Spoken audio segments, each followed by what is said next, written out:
All right. So today we're going to be looking at how to install Flutter and its dependencies on your machine so that you can run a web app.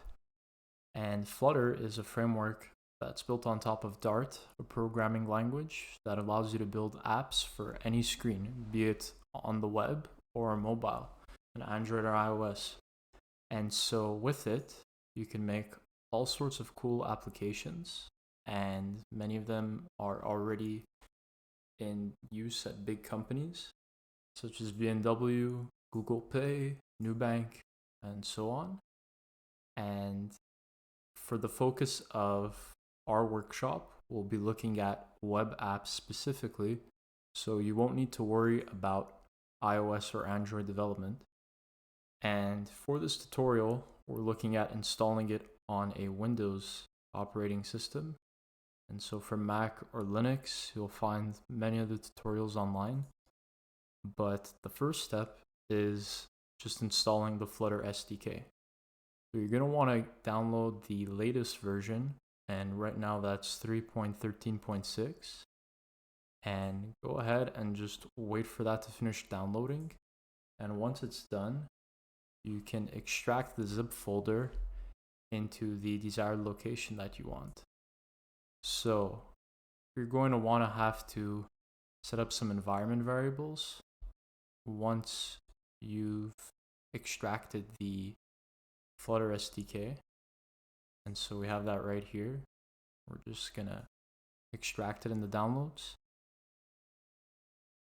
And once that's done, we could actually go here and view the Flutter folder here. So this folder is going to be placed somewhere that you would like. So normally that's in the C directory, your local disk, let's say.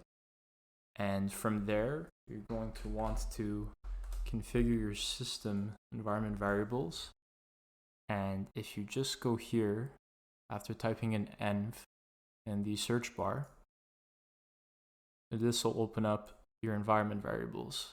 And you're going to just want to make sure that if there's not already a path set up here for Flutter, you're going to want to add one.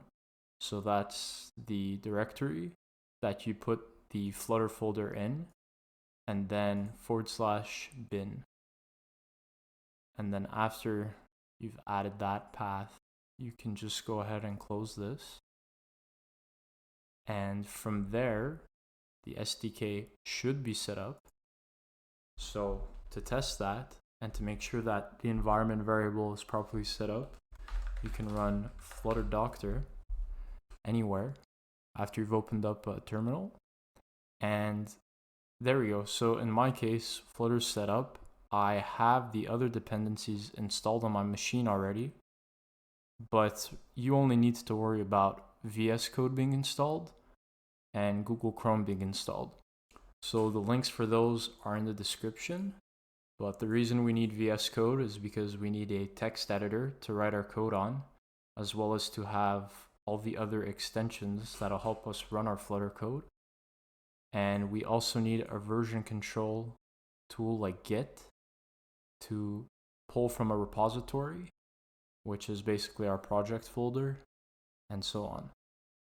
So from there, once that's done, we can continue on and add Firebase to our machine.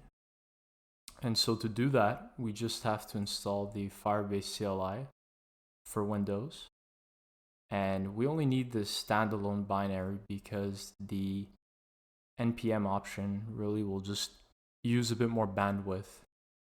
And so if we go here and install that, we'll just wait for that to finish downloading.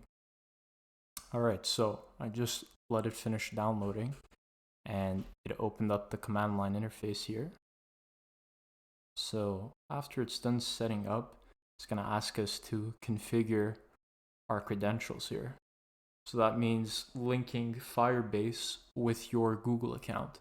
So I'm already logged in here, but assuming you weren't already logged in, you'd want to just configure your email as well as your password. And once that's done, you'll be able to use Firebase or npm commands, and that's about it. Alright, so now that we've installed Flutter and Firebase, we can actually just test to see if we have a working web app on our machine.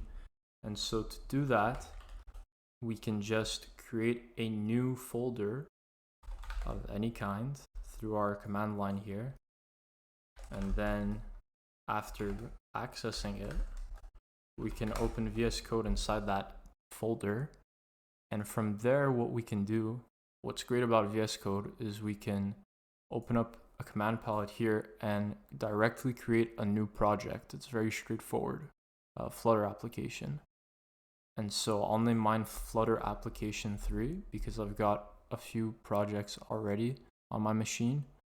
But you'll see it just populates your folder with everything you need to have a code base for Android, iOS, and web app development.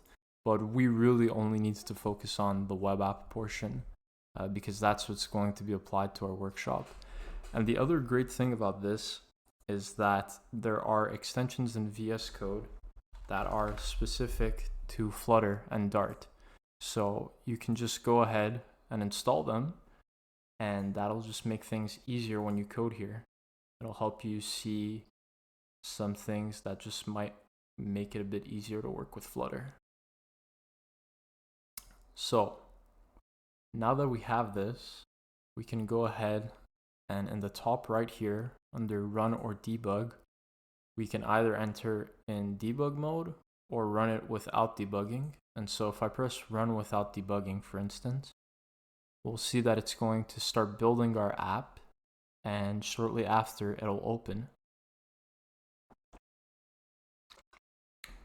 All right, so our app's there and we've got it.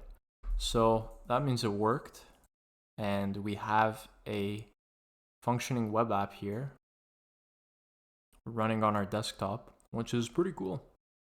And that's about it for setting up Flutter on your machine if you're on Windows. Thank you very much for watching, and we hope we helped you.